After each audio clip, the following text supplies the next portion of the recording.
Après de longues minutes sur le terrain avec les supporters, c'est le rush vers les vestiaires.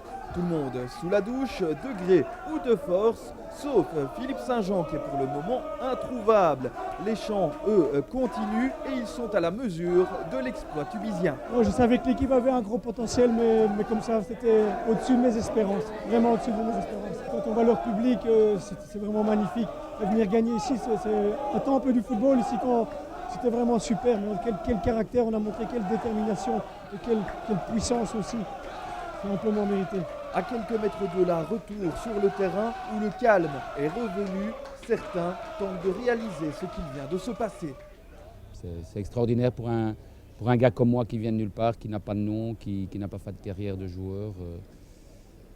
Voilà, c'est extraordinaire. Monsieur Saint-Jean est un grand entraîneur, c'est quelqu'un qui garde souvent tout pour lui, qui n'extériorise pas, qui ne parle pas beaucoup, mais je pense que ça fait sa force aussi. Il a donné une sérénité au groupe et je pense que ça s'est vu aujourd'hui devant plus de 15 000 personnes. Je ne pense pas avoir vu un seul joueur chier dans son phoque, comme on dit vulgairement, en venant à l'Antwerp aujourd'hui. Et je pense que c'est le reflet du coach aussi qui a apporté cette maturité-là. Un coach, Philippe Saint-Jean, qui a mené son staff de main de maître, un staff très performant et qui a su exploiter parfaitement le potentiel du groupe de joueurs, au-delà de la fatigue. Pour Philippe Saint-Jean, c'est une immense fierté d'avoir offert cette promotion à Tubize et au Brabant wallon.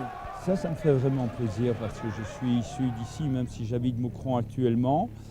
J'aurais voulu le faire si on m'avait fait confiance à Braine-l'Alleud. J'ai travaillé 8 ans, mais on était en concurrence avec les Castors. Je m'entendais très bien avec l'entraîneur pour créer un centre de formation Castor et football. Je crois qu'on sera à cette place-là aujourd'hui. Je ne vais pas dire que le Brabant wallon mérite une équipe parce qu'on ne fait pas beaucoup d'efforts ni pour le sport, malgré que mon président fait, ni dans les spectateurs. Il faut très longtemps avant qu'ils viennent nous aider. Pour le Brabant wallon, espérons que ça vive. Surtout, je ne connais pas la suite, mais la division 1 sera très difficile. Et quand on perdra quelques fois, il faudra avoir des supporters comme aujourd'hui du côté de l'Antwerp qui ont poussé leurs joueurs jusqu'au bout. Et pourtant, ils étaient là, les supporters sont et or. Ils ont poussé les leurs lors de ce match à l'Antwerp. Un match au cours duquel Tubize n'a de nouveau pas encaissé. Un bilan exceptionnel pour le gardien Thierry Berkmans qui quitte malheureusement les 100 et or pour Willebroek à 35 ans. Aujourd'hui, on prend ce titre avec un 15 sur 15. Je crois que c'est formidable. On n'encaisse pas de but, on encaisse un seul goal sur 5 matchs. Cherchez-moi un peu les statistiques des équipes qui l'ont fait. Nous, on l'a fait. C'est un grand mérite aussi pour notre staff technique qui comprend Eric Deleu, Philippe Saint-Jean, Philippe Chemazou, Michel Bertinchamp. Je prends encore tout près les kinésistes et les soigneurs qui ont été là pour nous au grain toute la saison. 3 quarts d'heure après le match, Raymond Langendries, le président et le bourgmestre de Tubize n'en revenaient toujours pas. Lui qui avait repris le club en 3e provincial il y a plus de 20 ans. En se fixant des objectifs très élevés, on avait alors crié au fou. Vous venez en quelque sorte de prouver que vous n'êtes pas fou, puisque ce fameux plan dont vous parliez, ce challenge, il se réalise aujourd'hui. Oui, c'est la preuve, c'est la démonstration que, loin d'être de la folie, ce que je proposais était un véritable défi.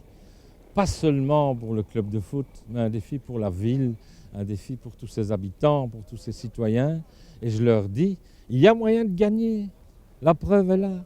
Et on fera la même chose sur le plan économique. Cette ville est en train de se redresser et le sport en était un des vecteurs. Je l'avais dit et je l'avais imaginé. Donc, avoir fait un challenge comme celui-là, qu'on a considéré comme fou et mégalomane, c'est fantastique, c'est fabuleux.